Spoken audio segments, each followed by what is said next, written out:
Elizabeth. And I'm Cindy. And we are here with another feeding frenzy for the Master Key System. This is part 1, day 12. Right. The world without reflects the circumstances and the conditions of the consciousness within. They're beginning to all sound alike. That's exactly what I was getting ready to say. I'm thinking, but they're we using just talked about different this. words.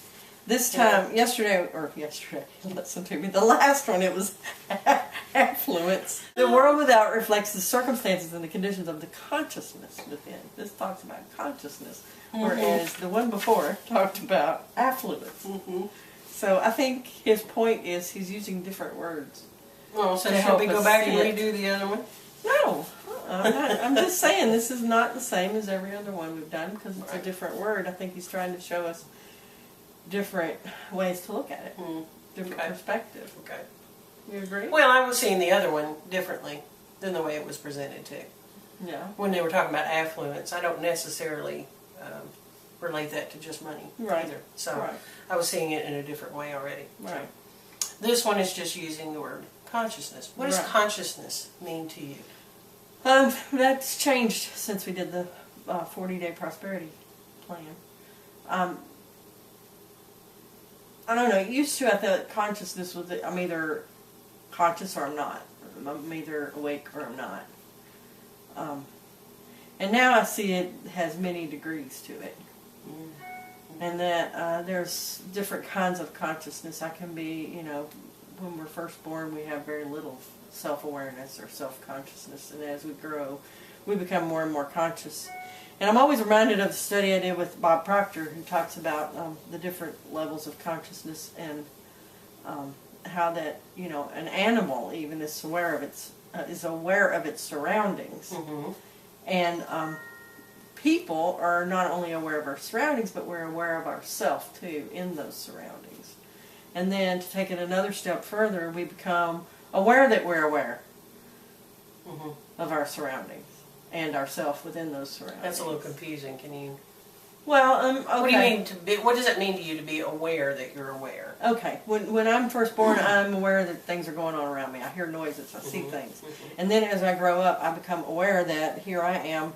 And just like in the Bible, when Adam and Eve realized they were naked, we become aware of ourselves and we become self-conscious and think, oh, my hair is messed up, or oh, I don't have on the right clothes for this event, or whatever. We become aware of ourselves within our surroundings. And then there's a point where I became aware that I'm aware. I thought about myself being self-conscious.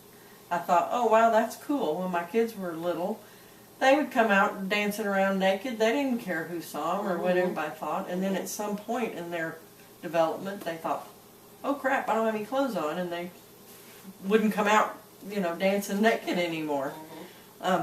They became aware of their self. And then at some point in my growth, and a lot of people, hopefully most people, you become aware that you're aware. You become aware that there is a level of consciousness. I've heard it described once as the thinker becomes aware that he's thinking. Yeah, exactly. Yeah. So, and then from what I understand, and I'm getting there hopefully, is that there becomes this point where there's an observer, where you're looking at yourself. And so I feel like that's maybe the next step in that consciousness degree or level, or however you want to say it. So now I understand there are different levels of consciousness, and the more conscious we become, and the more we understand how our thoughts create our world, which is another level of consciousness. I also understand that the things we're conscious of change our consciousness. That's it right there, isn't it? Right. So when I'm more conscious of prosperity and how that works, how the natural laws of the universe work, then I can work within those laws.